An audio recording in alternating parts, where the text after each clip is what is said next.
Good evening and welcome back to K-Red Reads. It's officially fall, so I thought I'd read you one of my favorite short stories by O. Henry called The Last Leaf. And I've put together a compilation of some fall leaf pictures I've taken from around town for you to look at while you're listening. Enjoy! The Last Leaf by O. Henry. In a little district west of Washington Square, the streets have run crazy and broken themselves into small strips called places. These places make strange angles and curves. One street crosses itself a time or two. An artist once discovered a valuable possibility in this street. Suppose a collector with a bill for paints, paper, and canvas should, in traveling this route, suddenly meet himself coming back without a cent having been paid on account. So, to quaint old Greenwich Village, the art people soon came prowling, hunting for north windows and 18th century gables and Dutch attics and low rents. Then they imported some pewter mugs and a chafing dish or two from 6th Avenue and became a colony. At the top of a squatty 3-story brick, Sue and Johnsy had their studio. Johnsy was familiar for Joanna. One was from Maine, the other from California. They had met at the table d'hôte of an 8th Street Delmonico's and found their tastes in art, chicory salad, and bishop sleeves so congenial that the joint studio resulted. That was in May.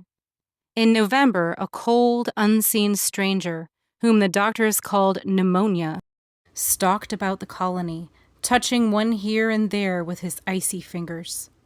Over on the east side, this ravager strode boldly, smiting his victims by scores, but his feet trod slowly through the maze of the narrow and moss-grown places. Mr. Pneumonia was not what you would call a chivalric old gentleman. A mite of a little woman with blood thinned by California zephyrs was hardly fair game for the red-fisted, short-breathed old duffer. But Johnsy he smote, and she lay, scarcely moving, on her painted iron bedstead, looking through the small Dutch window panes at the blank side of the next brick house. One morning, the busy doctor invited Sue into the hallway with a shaggy gray eyebrow. "She has one chance in, let us say 10, he said, as he shook down the mercury in his clinical thermometer. "And that chance is for her to want to live. This way people have of lining up on the side of the undertaker makes the entire pharmacopoeia look silly. Your little lady has made up her mind that she's not going to get well. Has she anything on her mind?" She wanted to paint the Bay of Naples someday," said Sue. "Paint? Bosh! Has she anything on her mind worth thinking about twice? A man, for instance?" "A man," said Sue, with a Jew's harp twang in her voice. "Is a man worth—" "But no, doctor, there is nothing of the kind." "Well, it is the weakness, then," said the doctor. "I will do all that science, so far as it may filter through my efforts, can accomplish. But whenever my patient begins to count the carriages in her funeral procession, I subtract 50% from the curative power of medicines. If you will get her to ask one question about the new winter styles in cloak sleeves, I will promise you a 1 in 5 chance for her, instead of 1 in 10. After the doctor had gone, Sue went into the workroom and cried a Japanese napkin to a pulp. Then she swaggered into Johnsy's room with her drawing board, whistling ragtime. Johnsy lay, scarcely making a ripple under the bedclothes, with her face toward the window. Sue stopped whistling, thinking she was asleep. She arranged her board and began a pen and ink drawing to illustrate a magazine story. Young artists must pave their way to art by drawing pictures for magazine stories that young authors write to pave their way to literature. As Sue was sketching a pair of elegant horse show riding trousers and a monocle on the figure of the hero, an Idaho cowboy, she heard a low sound several times repeated. She went quickly to the bedside. Johnsy's eyes were open wide. She was looking out the window and counting backward. 12, she said, and a little later, 11, and then 10, and 9, and then 8, and then 7, almost together. Sue looked solicitously out the window. What was there to count? There was only a bare, dreary yard to be seen, and the blank side of the brick house 20 feet away. An old ivy vine, gnarled and decayed at the roots, climbed halfway up the brick wall. The cold breath of autumn had stricken its leaves from the vine until its skeleton branches clung, almost bare, to the crumbling bricks. "What is it, dear?" asked Sue. "6," said Johnsy in almost a whisper. "They're falling faster now. 3 days ago there were almost 100. It made my head ache to count them. Now it's easy. There goes another one. There are only 5 left now." "5 what, dear? Tell your Sooty." "Leaves on the ivy vine. When the last one falls, I must go too. I've known that for 3 days. Didn't the doctor tell you?" "Oh, I've never heard of such nonsense," complained Sue with magnificent scorn. "What have old ivy leaves to do with your getting well? And you used to love that vine so, you naughty girl. Don't be a goosey. Why, the doctor told me this morning that your chances for getting well real soon were— let's see what exactly he said. He said the chances were 10 to 1. Why, that's almost as good a chance as we have in New York when we ride on the streetcars or walk past a new building. Try to take some broth now, and let Sooty go back to her drawing so she can sell the editor man with it and buy port wine for her sick child and pork chops for her greedy self."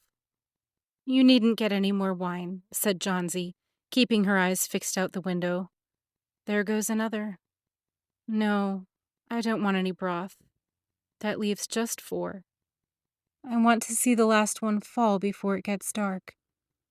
Then I'll go too." "Johnsy, dear," said Sue, bending over her, "will you promise me to keep your eyes closed and not look out the window until I'm done working? I must hand those drawings in by tomorrow. I need the light, or I would draw the shade down." "Couldn't you draw in the other room?" asked Johnsy coldly. "I'd rather be here with you," said Sue. "Besides, I don't want you to keep looking at those silly ivy leaves." "Tell me as soon as you've finished," said Johnsy, closing her eyes and lying white and still as a fallen statue. "Because I want to see that last one fall. I'm tired of waiting. I'm tired of thinking. I want to turn loose my hold on everything and go sailing down, down, just like one of those poor, tired leaves." "Try to sleep," said Sue. "I must call Behrman up to be my model for the old hermit miner. I'll not be gone a minute. Don't try to move till I come back." Old Behrman was a painter who lived on the ground floor beneath them. He was past 60 and had a Michelangelo's Moses beard curling down from the head of a satyr along the body of an imp.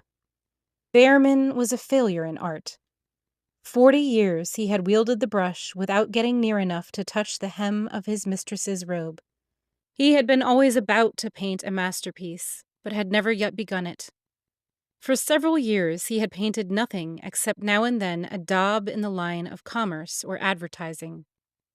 He earned a little by serving as a model to those young artists in the colony who could not pay the price of a professional.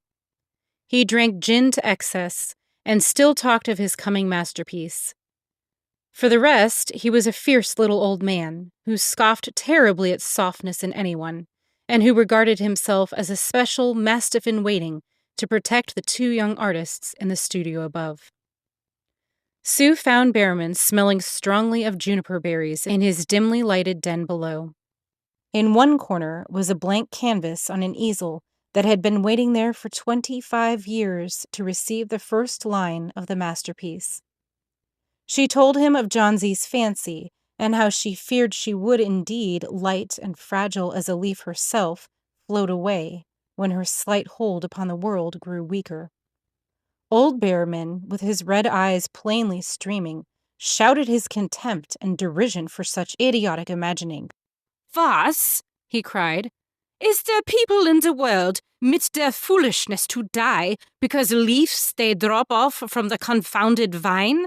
I have not heard of such a thing. No, I will not pose as a model for your fool hermit dunderhead. Why do you allow that silly pussiness to come in their brain of her?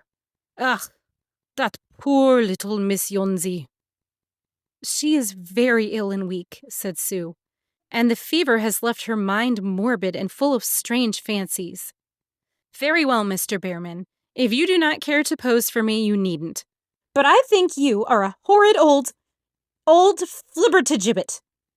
You are just like a woman, yelled Bearman. Who said I will not pose? Go on, I commit you. For half an hour I have been trying to say that I am ready to pose.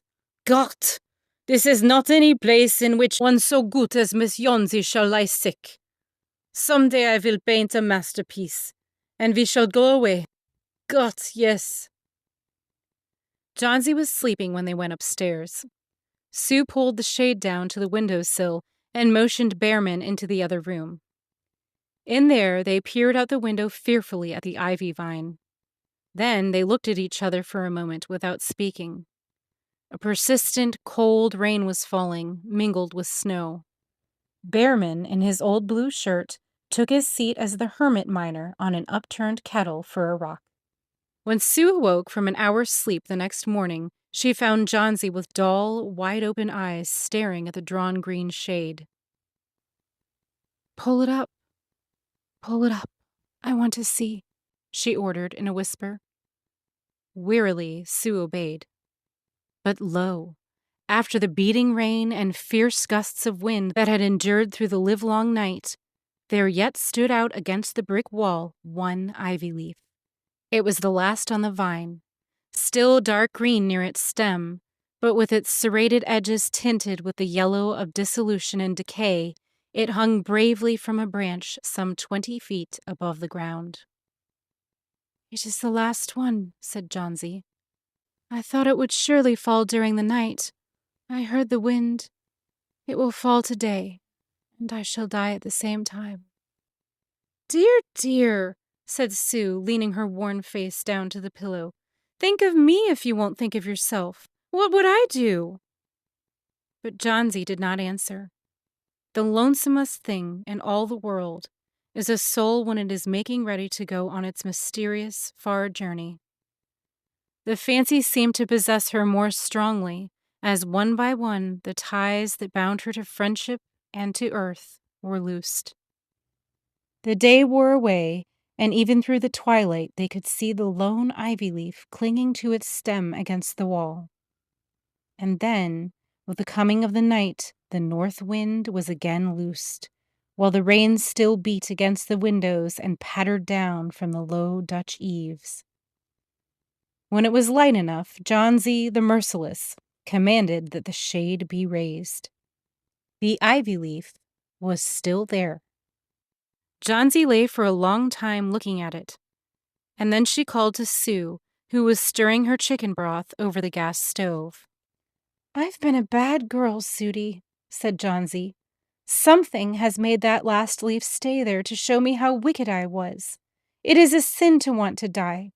You may bring me a little broth now, and some milk with a little port in it, and no, bring me a hand mirror first, and then pack some pillows about me, and I will sit up and watch you cook. An hour later, she said, Sudie, some day I want to paint the Bay of Naples. The doctor came in the afternoon, and Sue had an excuse to go into the hallway as he left. Even chances, said the doctor, taking Sue's thin, shaking hand in his. With good nursing, you'll win. And now I must see another case I have downstairs. Bearman, his name is. Some kind of an artist, I believe. Pneumonia, too. He is an old, weak man, and the attack is acute. There is no hope for him, but he goes to the hospital today to be made more comfortable. The next day, the doctor said to Sue, She's out of danger. You've won. Nutrition and care now. That's all. And that afternoon, Sue came to the bed where Johnsy lay, contentedly knitting a very blue and very useless woolen shoulder scarf, and put one arm around her, pillows and all. I have something to tell you, White Mouse, she said. Mr. Behrman died of pneumonia today in the hospital. He was ill only 2 days. The janitor found him on the morning of the first day in his room downstairs, helpless with pain. His shoes and clothing were wet through and icy cold. They couldn't imagine where he had been on such a dreadful night.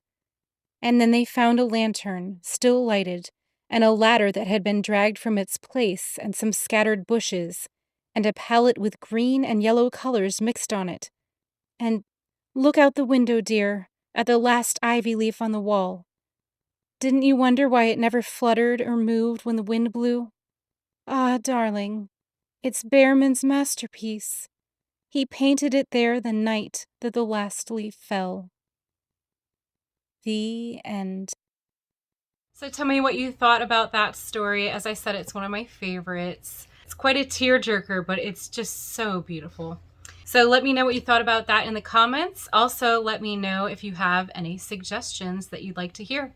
If you like these videos, click like and subscribe for more. And come back again next time for more K-Red Reads. Good night.